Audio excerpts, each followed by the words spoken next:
10. Now Jackson. And this is caught. And he is into the end zone for the touchdown. So they still... Hey everyone, JD the OGG here with a Madden 23 review for the offline grinder. I used to play Madden quite a bit every year. Up until about 4 or 5 years ago, I stopped playing it altogether because I felt the game became a little too, you need to press this button for this quarterback to throw this throw, and then you need to select the receiver and press this button to, you know what, if I'm controlling Tom Brady and I throw a pass, I shouldn't have to tell him whether it needs to be a touch pass or a bullet pass and where he needs to put it. Like, that's the whole point of having a superstar player, in my opinion. After this long hiatus, and now that it's on the PlayStation 5, I wanted to try the game and see if I still find it playable or not. So first up, the cons. And one of the cons that I want to talk about off the bat is what we'll call the ultimate team greed. This one, it's a little too transparent for me. If you look at this headliners program and we go over to the program and we look at sets, you have to complete, well, I mean, you don't have to, but you have these things to complete the sets to get more experience points. And if we look at any of these players, even with these kind of lower tier ones, you need to have quite a few headliners to turn in. Now, headliners so far, and they're, you get some as part of the season experience, but most of them are going to come from buying packs. So if we look at what the packs are going for in the market, they go for 250 of the purchasable money or transactions or whatever you want to call it, and 27,500 of the Ultimate Team coins, which you earn through completing challenges and whatnot. And in those packs, I've opened one so far. I've gotten 2 headliners. They're pretty low rated. So in order to actually get some of these higher rated, the 86s, the 89s, I mean, you're going to have to bust open so many packs because you're not pulling them, you're not getting them at a good rate from doing the programs. So that's definitely a con right there is how much money or the ridiculous amount of time you have to try to put in to try to complete that headliner set. Now, the good news is you really don't have to. I mean, you can just stick to playing solo battles, which is a good way to go. You play against other teams and you can earn experience points and stuff that way. And, obviously there's the headliner challenges and the team captain challenges, which I've finished. That one wasn't too bad. I got an 88 overall Keyshawn Johnson out of that. And that's all fine and good, but obviously you can see that this is just going to be a cash cow. Next up, as what I'm going to list as a negative, is the sets just in general. It's a little bit confusing as to how you can complete them and what you need to do to complete them at first, especially for someone who's been away from the game for a while. I feel like if you play this every year, this is probably nothing and you've got this down pat. It definitely was a bit confusing, and it doesn't really do a good job of telling you exactly what you're gonna get. I just think that they could make this a little more intuitive for new players. Next up, I want to talk about defensive backs, specifically your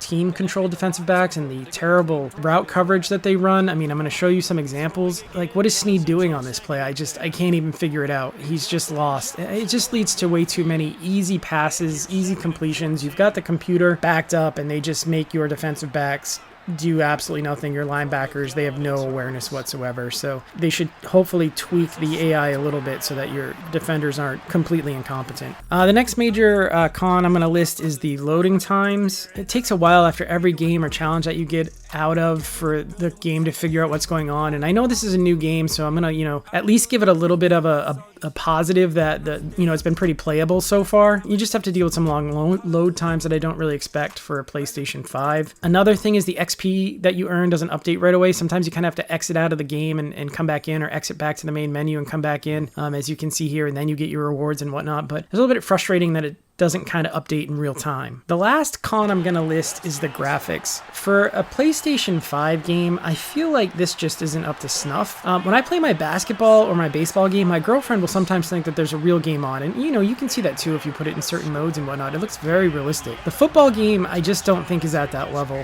I think there's room for improvement on that. So that wraps up our cons. Let's take a minute to talk about the pros. Ultimate Team has a lot for the offline grinder to do. Like I said, you can do all those challenges, solo battles to keep you busy. Solo battles is like playing, against the computer. You could just sit here and play game after game after game, which is fine. If we look at, the field passes, which are kind of how we level up. You look at these, you have daily missions you can complete, stat missions that you can work on, and a lot of these you can do through all the different modes. Some of them have some restrictions, and you can see which ones those are. Like, you can earn these in solo battles, but you can't earn these unless you're playing the Madden Ultimate Team Championship game. So, you just have to pay attention to what game mode can do what. You'll earn your rewards and stuff as you go through. So it does feel like there's a lot to do. The next major pro I want to list is the new cut stick move. You basically use your L2 and your right 3 stick to make these pretty good cuts that I find to be very effective, especially with Barry Sanders. Most of my big plays come off of using the cut stick, so that's kind of like your super move. It's a little bit overpowered, I think, but if you need, especially when running, cut back inside or bounce around or whatever, it really helps you pick up the extra yard. So I like that. The next pro I'm going to list is the franchise mode. This is something that is probably going to bump the overall grade of the game up for me, because I find the franchise mode to be a lot better than it used to be. I like all these little like mini conversations, the discussions, these challenges, upgrading your coaching, your players. It feels like you have a whole lot more control over what you're doing, whatever you're trying to execute for your franchise. Scouting is a little... It's almost there for me. I think it's decent, but for some reason, once you set your scouts, it won't let you move them around, which kind of, I know it now, so I'll play them better in the future, but I've got scouts locked into the wrong areas where I need other scouts to be, and I wish I could just move them around, but for some reason, it won't let you move anyone around. I haven't put in enough time for me to fully, I haven't made it to the off season yet, but so far I'm thoroughly enjoying franchise mode, which I have not enjoyed on any of the other sports games recently. I don't stick with them at all. So this one I may end up playing franchise more than I play anything else at the end of the day. And then the last pro I'm going to list is that so far I find the game is mostly enjoyable. So I feel the replayability is good for me. So I'm probably going to be at this a little bit. I might be able to, put another video up in a few weeks to tell you if I'm still feeling that way. But so far, part of it is I haven't played a football game in years. So what does this all add up to for me? At the end of the day, I'm going to give this game a B+ for the offline grinder, with the knowledge that it could improve to an A- or even an A, depending on how the content goes and how enjoyable franchise is. So for right now, if you really love football, there's no reason not to get this game. I think there's a lot for people to do offline where you're not forced to play people head to head. So if you haven't picked it up in a few seasons, pick it up. If you get it every year, you don't need me to tell you what to do. But I think it's definitely worth a play if you like football. So what are your thoughts on Madden 23? Have you got it yet? Have you seen any, previews? What do you think? Do you think it's worth your time, money, and energy? If you have an opinion, just let me know. I'd love to hear from you. And until the next time, may the odds be forever in your favor, my friends. First rush of the game into a first down. Gotta love that efficiency. From the red zone now, here's Jackson on first down. Now that's good.